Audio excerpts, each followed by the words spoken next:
Hi everyone, welcome back to Anwar Learning. ಇವತ್ತಿನ ವಿಡಿಯೋದಲ್ಲಿ ನಾವು ಲಿಥೋಸ್ಫಿಯರ್ ಸಂಬಂಧಪಟ್ಟಂತಹ ಎಕ್ಸೋಜೆನಿಕ್ ಫೋರ್ಸಸ್ ಬಗ್ಗೆ ಡಿಸ್ಕಸ್ ಮಾಡ್ತಿದ್ದೀವಿ. ಆಲ್ರೆಡಿ ನಿಮಗೆ ಇಂಟರ್ನಲ್ ಫೋರ್ಸಸ್ಸು, ಆಮೇಲೆ ಕ್ರಸ್ಟ್ ಅಂದ್ರೇನು, ಮ್ಯಾಂಟಲ್ ಅಂದ್ರೇನು, ಕೋರ್ ಅಂದ್ರೇನು, ಈ ರೀತಿ ಎಲ್ಲದ್ರ ಬಗ್ಗೆನೂ ಆಲ್ರೆಡಿ ವೀಡಿಯೋಸ್ ಅಪ್ಲೋಡ್ ಆಗಿದೆ. ದಯವಿಟ್ಟು ಪ್ಲೇಲಿಸ್ಟು ಚೆಕ್ ಮಾಡ್ಕೊಳ್ಳಿ. ಈಗ ನೋಡೋಣ. Exogenic forces are the natural forces that modify the surface of the earth. The important forces are temperature, wind, rainfall, snowfall, river, glacier, etc. These forces act on the surface of the earth and constantly change its features. So internal forces ಅಲ್ದಿರ external forces ಸಹ ನಮ್ಮ earth surface ಮೇಲೆ ತುಂಬ changes ಮಾಡುತ್ತೆ. ಯಾವುದರಿಂದ? ನಮ್ಮ temperature, ಓಕೆನಾ. So ಗಾಳಿಯಿಂದ ಆಗ್ಬೋದು, ತಾಪಮಾನದಿಂದ, ಮತ್ತು ಮಳೆ, ಮಂಜು ಬೀಳೋದ್ರಿಂದ, ನದಿಗಳಿಂದ, ಈ ರೀತಿ ಪ್ರತಿಯೊಂದರಿಂದನೂ ಸಹ ಇಲ್ಲಿ ಫೋರ್ಸಸ್ಸು ಏನು ಮಾಡುತ್ತೆ, ನಮ್ಮ ಭೂಮಿಯ ಸರ್ಫೇಸ್ ಮೇಲೆ, ಅಂದರೆ ಭೂಮಿಯ ಮೇಲ್ಪದರ ಮೇಲೆ ಚೇಂಜಸ್ನ ಉಂಟು ಮಾಡುತ್ತೆ. ಸೊ ಅದು ಯಾವುದು ಅಂತ ನೋಡೋಣ. ಈಗ first one, weathering. Weathering is a wearing away or breaking down or gradual disintegration of rocks by agents, that is temperature, rainfall, wind, etc. present in the atmosphere. The three types of weathering are. So ಇಲ್ಲಿ weathering ಅಂದರೆ ಏನು? ಒಂದೊಂದು gradual breaking down ಅಥವಾ disintegration of racks ಅಂದ್ರೆ ಏನು? ದೊಡ್ಡ ದೊಡ್ಡ ಬಂಡೆಕಲ್ಲುಗಳಾಗಿರ್ಬೋದು. So ಅದೇನಾಗುತ್ತೆ ಅಂದರೆ ಎರಡು ಪೀಸ್ ಆಗಿ ಅದಾಗದೇ ಆಗುತ್ತಲ್ವ. ಸೊ ಅದು ನಾವೇಂತ ಕರಿತೀವಿ? ವೆದರಿಂಗ್ ಅಂತ ಕರಿತೀವಿ. ಸೊ ಆ ರೀತಿ ವೆದರಿಂಗ್ ಯಾವುದರಿಂದ ಆಗುತ್ತೆ? ಸೂರ್ಯನ ತಾಪಮಾನದಿಂದ, ಮಳೆಯಿಂದ, ಗಾಳಿಯಿಂದ ಆಗುತ್ತೆ. ಸೊ ಅದರದ ಆಧಾರದ ಮೇಲೆ 3 ಟೈಪ್ಸ್ ಅಂತ ಡಿವೈಡ್ ಮಾಡಿದ್ದಾರೆ. ಫಸ್ಟ್ ಒನ್ ಬಂದ್ಬಿಟ್ಟು mechanical weathering. When the rock is broken and disintegrated without any chemical alteration, the process is called physical weathering or mechanical weathering. ಅಂದರೆ ಇಲ್ಲಿ ಒಂದು ದೊಡ್ಡ ಕಲ್ಲು ಅಥವಾ ಕಲ್ಲು ಬಂಡೆ ಆಗಿರ್ಬೋದು, ಯಾವುದೇ ರೀತಿಯ ಕೆಮಿಕಲ್ಸ್ ರಿಯಾಕ್ಷನ್ ಇಲ್ದಿರ ಅದಾಗದೆ ಬ್ರೇಕ್ ಡೌನ್ ಆದರೆ, ಅಂದರೆ ಎರಡು ಹೋಳಾದರೆ, ಎರಡು ಪೀಸ್ ಆದರೆ ಅದನ್ನು ನಾವೇನಂತ ಕರಿತೀವಿ? ಫಿಸಿಕಲ್ ಅಥವಾ ಮೆಕ್ಯಾನಿಕಲ್ ವೆದರಿಂಗ್ ಅಂತ ಕರಿತೀವಿ. The important process of mechanical weathering are granular disintegration, block disintegration or exfoliation. The agents of mechanical weathering are temperature, wind, frost, etc. So temperature, ವಿಂಡಿಂದ ಗ್ರ್ಯಾನ್ಯುಲರ್ ಡಿಸ್ಇಂಟಿಗ್ರೇಷನ್ ಆಗಿರ್ಬೋದು, block disintegration ಆಗಿರ್ಬೋದು. So ರೀತಿ ಎಲ್ಲ ಆದಾಗ ಅದು mechanical weathering. Next, chemical weathering. Chemical weathering is mainly brought about the action of substance dissolved in rainwater. This type of weathering result in changing the composition of minerals present in the rocks. ಇಲ್ಲಿ chemical weathering ಅಂದರೆ ಏನಪ್ಪ ಅಂದರೆ, ಈಗ ಯೂಶಲಾಗಿ ಮಳೆ ಬರುತ್ತೆ. ಮಳೆ ಬಂದಾಗ ಅಲ್ಲಿ ಕಲ್ ಮೇಲೆ ಅದು ರಿಯಾಕ್ಟ್ ಆಗುತ್ತಲ್ವಾ. ಸೊ ಆ ರೀತಿ ರಿಯಾಕ್ಟ್ ಆದಾಗ ಅಲ್ಲಿ ಕಲ್ಲಿನ ಮತ್ತು ಕಲ್ಲಿನ ಒಡೆಯಿರೋ ಮಿನರಲ್ಸ್ಗೆ ಯಾವುದೇ ರೀತಿಯಾದ ಚೇಂಜಸ್ ಆದರೆ, ಸೊ ಅದನ್ನು ನಾವೇನಂತ ಕರಿತೀವಿ? ಕೆಮಿಕಲ್ ವೆದರಿಂಗ್ ಅಂತ ಕರಿತೀವಿ. ಯಾವುದ್ಯಾವುದಪ್ಪ ಕೆಮಿಕಲ್ ವೆದರಿಂಗ್ ಅಂತ ನೋಡೋಣ. First one is oxidation. In this type of chemical weathering, oxygen dissolved in water react with certain minerals, especially iron, to form oxides. ಯಾವುದೇ ಒಂದು ಮಿನರಲ್ಸು ಇಲ್ಲಿ ಆಕ್ಸಿಜನ್ ಜೊತೆ ಮಿಕ್ಸ್ ಆದಾಗ ಅಥವಾ ಅದ್ರ ಜೊತೆ ರಿಯಾಕ್ಟ್ ಆದಾಗ, ಸೊ ಅಲ್ಲಿ ಅದನ್ನೇನಂತ ಕರಿತೀವಿ? ಆಕ್ಸಿಡೇಷನ್ ಅಂತ ಕರಿತೀವಿ. ನೆಕ್ಸ್ಟ್ ನೋಡೋಣ, ಕಾರ್ಬೊನೇಷನ್. When the rainwater falls on limestone rocks, the calcium carbonate present in the rocks absorbs carbon dioxide from rainwater and becomes calcium bicarbonate. So ಇಲ್ಲಿ ಮಳೆ ನೀರು ಲೈಮ್ಸ್ಟೋನ್ ಮೇಲೆ ಬಿದ್ದಾಗ ಅಲ್ಲಿ ಕ್ಯಾಲ್ಶಿಯಂ ಕಾರ್ಬೊನೇಟ್ ಪ್ರೆಸೆಂಟ್ ಇರುತ್ತೆ. ಸೊ ಕ್ಯಾಲ್ಶಿಯಂ ಕಾರ್ಬೊನೇಟ್ ಏನಾಗುತ್ತೆ? Carbon ಡೈಆಕ್ಸೈಡ್ನ rain ವಾಟರಿಂದ ಅಬ್ಸರ್ವ್ ಮಾಡಿಕೊಂಡು ಅದು ಕ್ಯಾಲ್ಶಿಯಂ ಬೈಕಾರ್ಬೊನೇಟ್ ಆಗಿ ಚೇಂಜ್ ಆಗುತ್ತೆ. ಅಂದರೆ ಇಲ್ಲಿ ಕೆಮಿಕಲ್ ರಿಯಾಕ್ಷನ್ ಆಗ್ತಿದೆ. ಫಸ್ಟ್ ಬಂದ್ಬಿಟ್ಟು ಆಕ್ಸಿಜನ್ ಜೊತೆ ರಿಯಾಕ್ಟ್ ಆಯಿತು, ಸೆಕೆಂಡ್ ಬಂದ್ಬಿಟ್ಟು ಕೆಮಿಕಲ್ಸ್ ಜೊತೆ ರಿಯಾಕ್ಟ್ ಆಯಿತು. ಯಾವುದಪ್ಪ ಕೆಮಿಕಲ್ ಅಂದರೆ carbon dioxide. Next, hydronation. Hydronation is the process by which some minerals in crystalline form absorb water and become a powdery mass. Feldspar is the common rock forming crystalline minerals.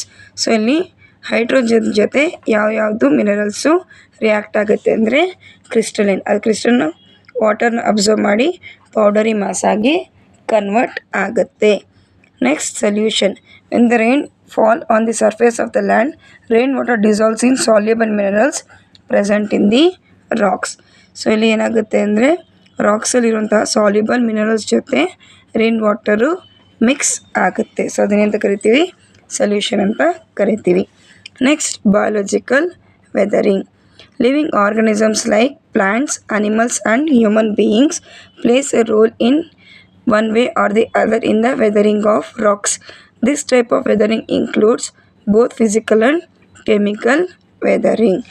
So ಇಲ್ಲಿ biological weathering ಅಂದರೆ plants ಆಗಿರ್ಬೋದು, animals ಆಗಿರ್ಬೋದು, human beings ಆಗಿರ್ಬೋದು, ಅವರು ಸಹ racks ಮೇಲೆ ಅಥವಾ external source ಮೇಲೆ ತುಂಬ ಅಂದರೆ surface of the land change ಆಗೋಕ್ಕೆ ಅವರು ಸಹ ಒಂದು ಕಾರಣ. ಓಕೆನಾ. ಅದರಲ್ಲಿ ಪ್ಲ್ಯಾಂಟ್ಸ್ ಏನು ಮಾಡುತ್ತೆ, growth and expansion of roots. ಬಂಡೆಕಲ್ ಮೇಲಾಗಿರ್ಬೋದು ಅಥವಾ ನಾರ್ಮಲ್ ಸರ್ಫೇಸ್ ಮೇಲಾಗಿರ್ಬೋದು. ಸೊ ಅದು ಪ್ಲ್ಯಾಂಟ್ಸ್ ಬೆಳಿಬೇಕಾದ್ರೆ ಅದು ರೂಟ್ಸ್ ಎಲ್ಲ ಹೋಗುತ್ತೆ, ಭೂಮಿ ಒಳಗಡೆ ಹೋಗುತ್ತೆ. ಕಲ್ಲು ಬಂಡೆ ಇದ್ದರೂ ಸಹ ಅದು ಹೇಗಾದರೂ ಮಾಡಿ ಆ ಕಲ್ಲು ಬಂಡೆ ಒಳಗಡೆ ರೂಟ್ಸ್ ಹೋಗೋಕ್ಕೆ ನೋಡುತ್ತೆ. Next animals, burrowing animals. So ಅಲ್ಲಿ ಅನಿಮಲ್ಸು ಮತ್ತು ಹ್ಯೂಮನ್ ಬೀಯಿಂಗ್ಸ್ನ ಏನು ಮಾಡ್ತೀವಿ, ಮಣ್ಣಿನೊಳಗೆ ನಾವು ಹಾಕ್ತೀವಿ. ಮತ್ತು ಅರ್ಥವಾಮ್ಸು, ರ್ಯಾಬಿಟ್ಸು. ಸೊ ಅದೆಲ್ಲ ಏನಾಗುತ್ತೆ, ಭೂಮಿ ಒಳಗಡೆ ರಿಯಾಕ್ಟ್ ಮಾಡೋ ರೀತಿ ಅಂದರೆ ಕಲ್ಲು ಬಂಡೆಗಳ ಮಧ್ಯದಲ್ಲಿ ಇರುತ್ತೆ. ಮತ್ತು ಹ್ಯೂಮನ್ ಬೀಯಿಂಗ್ಸ್ ಮೈನಿಂಗ್ ಮಾಡೋದ್ರಿಂದ, ಕ್ವೈರಿಂಗ್ ಮಾಡೋದ್ರಿಂದ ಮತ್ತು ಕನ್ಸ್ಟ್ರಕ್ಷನ್ ವರ್ಕ್ ಮಾಡೋದ್ರಿಂದ ಸಹ ಇಲ್ಲಿ ಡಿಸ್ಇಂಟಿಗ್ರೇಷನ್ ಆಫ್ ರಾಕ್ಸು ಆಗುತ್ತೆ. Next denudation. Agents of denudation. Denudation is the action of changing landscape or changing the surface of the earth by various natural agents such as rivers, glaciers, underground water, wind, sea waves, etc. The work of these natural agents are erosion, transportation and deposition. These processes produce distance relief features. So the denudation ಅಂದರೆ ಏನು, ನಮ್ಮ natural agents ಅದು ಯಾರು, rivers, glaciers, underground water, sea ಇವೆಲ್ಲವೂ ಸಹ ಇಲ್ಲಿ ನಮ್ಮ ಸರ್ಫೇಸ್ನ ಚೇಂಜ್ ಮಾಡುತ್ತೆ. ಈಗ ನೋಡೋಣ river. A mass of fresh water flowing from it source to mouth along a definite course is called river. The river is the most prominent agent of denudation. The place where the river takes birth is called source, and mouth is the point where it meets a sea or ocean. Tributaries are the feeders or small streams which supply water to river along its course. The point where the tributaries join the main river is called confluence. River ಎಲ್ಲಿ start ಆಗಿದೆ ಅದನ್ನು source ಅಂತ ಕರಿತೀವಿ. ಆ river ಎಲ್ಲಿ end ಆಗುತ್ತೋ ಅದನ್ನು mouth ಅಂತ ಕರಿತೀವಿ. ಮತ್ತು ಇದು ಡೆಫಿನೆಟ್ ಕೋರ್ಸ್, ಯಾಕಂದರೆ ನದಿ ಎಲ್ಲಿ ಸ್ಟಾರ್ಟ್ ಆಗುತ್ತೋ ಮತ್ತು ಅದು ಎಲ್ಲಿ ಎಂಡ್ ಆಗುತ್ತೆ, ಓಷನ್ಸ್ಗೆ ಅಥವಾ ಯಾವುದೋ ದೊಡ್ಡ ಸಮುದ್ರ ಸಾಗರಗಳಿಗೆ ಹೋಗ್ಬಿಟ್ಟು ಅದು ಜಾಯಿನ್ ಆಗುತ್ತಲ್ವ ಅದನ್ನು. ಮತ್ತು ಎಲ್ಲೆಲ್ಲಿ ರಿವರ್ಸು ಸ್ಟ್ರೀಮ್ಸ್ ಎಲ್ಲ ಇರುತ್ತಲ್ಲ, ಅಂದರೆ ಚಿಕ್ಕ ಚಿಕ್ಕ ಜರಿಗಳಾಗಿರ್ಬೋದು, ಕನ್ನಡದಲ್ಲಿ ಸ್ಟ್ರೀಮ್ಸ್ಗೆ ಜರಿ ಅಂತೀವಿ. ಸೊ ಅಂಥದ್ದನ್ನೆಲ್ಲ ಏನಾಗುತ್ತೆ, ಅದು ನೀರನ್ನ ರಿವರ್ಗೆ ಅಲ್ಲಿ ಕೊಡುತ್ತೆ. ಸೊ ಅದನ್ನು ನಾವು ಕರಿತೀವಿ ಅಂದರೆ ಟ್ರಿಬ್ಯೂಟರೀಸ್ ಅಂತ ಕರಿತೀವಿ. ಓಕೆನಾ. ಮತ್ತು ಏನಾಗುತ್ತೆ ಅಂದರೆ ಎಲ್ಲಿ ಟ್ರಿಬ್ಯೂಟರೀಸ್ ಜಾಯ್ನ್ ಆಗುತ್ತೆ ಮೇನ್ ರಿವರ್ಗೆ ಅದನ್ನು ನಾವು ಕಾನ್ಫ್ಲುಯೆನ್ಸ್ ಅಂತ ಕರಿತೀವಿ. Course of a river. The course of a river from its source to mouth is divided to 3 stages. These stages are upper course, middle course and the lower course. So ಅಲ್ಲಿ ಕೊಟ್ಟಿದ್ದ ನೋಡಿ diagram, upper course, middle course ಮತ್ತು lower course ಅಂತ ಹೇಳ್ಬಿಟ್ಟು. So ಈಗ upper course ಅಂದರೆ ಏನು, vertical erosion is most common due to steep slopes leading to deepening of valleys resulting in the formation of gorges, canons, V-shaped valleys, waterfalls and rapids. Example, Angel Falls, Niagara Falls and Jogue Falls. So ಅಲ್ಲಿ ಏನು ಹೇಳ್ತಿದ್ದಾರೆ ಅಂದರೆ, ನೀರು ಇಲ್ಲಿ ನೋಡಿ ಇದು ಬೆಟ್ಟ ಅಂತ ತಿಳ್ಕೊಳ್ಳಿ. ಸೊ ಇವಾಗ ನೀರು ಇಲ್ಲಿ ಮೇಲಿಂದ ಇಲ್ಲಿ ಕೆಳವರೆಗೂ ಧುಮುಕುತ್ತೆ. ಸೊ ಇದು ಧುಮುಕಿದಾಗ ಅದು ವಿ ಶೇಪ್ ಆಗಿ ಅಲ್ಲಿ ಪ್ಲೇಸು ಕ್ರಿಯೇಟ್ ಆಗುತ್ತೆ. ಬಟ್ ಅಲ್ಲಿ ಡೆಪಾಸಿಷನ್ ಆಫ್ ದ ಸಾಯಿಲು ತುಂಬ ಕಡಿಮೆ ಇರುತ್ತೆ. Next the middle course. In the middle course, the river path has a moderate slopes and velocity is less than that is in the upper course. The volume of water increases when many tributaries join the main river. So ಇದು middle course, ಅಂದರೆ ನದಿಯಲ್ಲಿ ಸರಾಗವಾಗಿ ಹೋಗ್ತಾ ಇರುತ್ತಲ್ಲ, so ಅದನ್ನು ನಾವು middle course ಅಂತ ಕರಿತೀವಿ. ಸೊ ಇಲ್ಲಿ ಅಪ್ಪರ್ ಕೋರ್ಸಲ್ಲಿ ಎಷ್ಟು ಫೋರ್ಸ್ ಇತ್ತೋ ಅದು ಮಿಡಲ್ ಕೋರ್ಸಲ್ಲಿ ಇರಲ್ಲ, ಅದು ಸ್ವಲ್ಪ ಕಡಿಮೆ ಆಗುತ್ತೆ. ಇಲ್ಲೂ ಫೋರ್ಸ್ ಜಾಸ್ತಿ ಯಾವಾಗ ಆಗಬೇಕು ಅಂದರೆ ಬೇರೆ ಬೇರೆ ಕಡೆಯಿಂದ ನೀರು ಬಂದು ಈ ರಿವರ್ಗೆ ಜಾಯ್ನ್ ಆದಾಗ ಅದರ ಫೋರ್ಸು ಜಾಸ್ತಿ ಆಗುತ್ತೆ. The main work of this river in this stage is transportation of the sediments and little deposition. So ಇಲ್ಲಿ ಸೆಡಿಮೆಂಟ್ಸ್ ಏನಿರುತ್ತೆ, ಸೊ ಇಲ್ಲೆಲ್ಲ ಬಂದು ಕಲೆಕ್ಟ್ ಆಗುತ್ತೆ, ಅದನ್ನು ಒಂದು ಪ್ಲೇಸ್ ಇನ್ನೊಂದು ಪ್ಲೇಸ್ಗೆ ಅದು ಟ್ರಾನ್ಸ್ಫರ್ ಮಾಡ್ತಾ ಇರುತ್ತೆ.